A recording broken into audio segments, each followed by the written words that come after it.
Alors bonjour à tous et bienvenue à l'émission C'est le week-end, une émission consacrée aux loisirs et à la culture en Charente. Alors aujourd'hui nous allons parler lecture et dessin animé.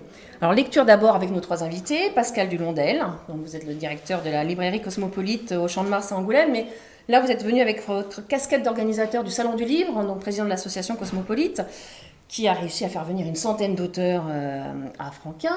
Alors on n'a pas 100 auteurs ici, mais 2. Timothée de Fontbelle, vous êtes auteur de littérature jeunesse, et Hugo Clément, journaliste engagé pour la défense de l'environnement et des animaux. Oui, c'est bien résumé. Voilà. Alors ensuite, on ira faire un tour au Chez Magélis, visiter l'exposition des Cités d'Or, ce dessin animé qui a fait rêver une génération d'adolescents dans les années 80, vous les avez peut-être connus. Mais avant, on va parler livres.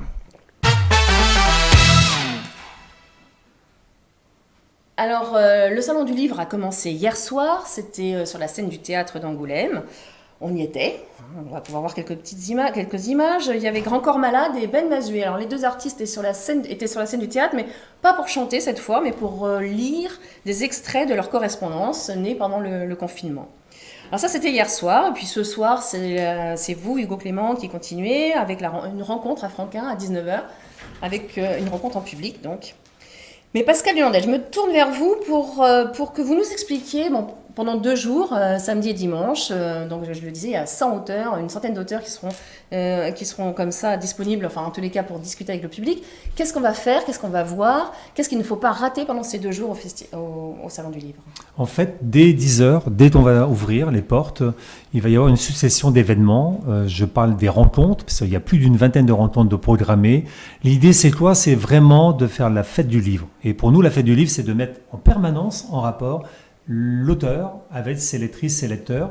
Alors ça va pour la séance de dédicace, on est face à face pendant 1 ou 2 minutes, mais on veut creuser, nous. C'est-à-dire qu'on va installer comme ça des causeries, j'aime bien ce mot, où les gens vont pouvoir pendant 20 minutes discuter avec un auteur, selon le format, 20 minutes, 30 minutes, 40 minutes. Voilà.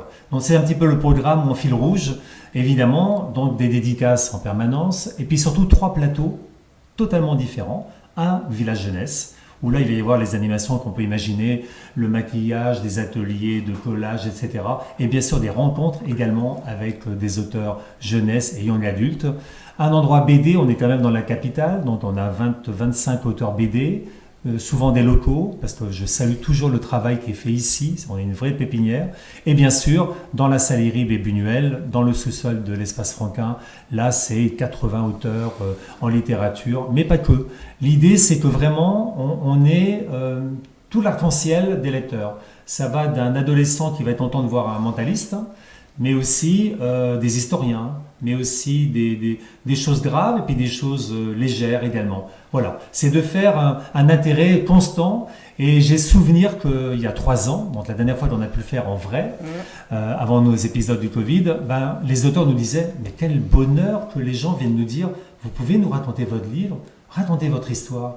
Et ça m'avait impressionné cet échange. D'habitude, c'est plutôt les lecteurs qui disent « On était contents ». Non, là, c'était aussi les auteurs. Donc bref, c'est vraiment de faire cette alchimie pendant 2 jours. Et puis la venue de Barack Obama demain à 14h quand même. À ne pas rater. Merci. Pour faire venir du monde. On n'avait pas ce scoop. Alors vous parliez des auteurs justement, alors comment on fait pour faire venir une centaine d'auteurs comme ça? Et puis il y a des grands noms, il y a Bernard Werber, il y a Virginie Grimaldi, il y a Tatiana Droné. Comment vous faites pour les convaincre? C'est un travail de longue haleine d'abord, parce qu'on se connaît tous personnellement. On va dire que 95% à peu près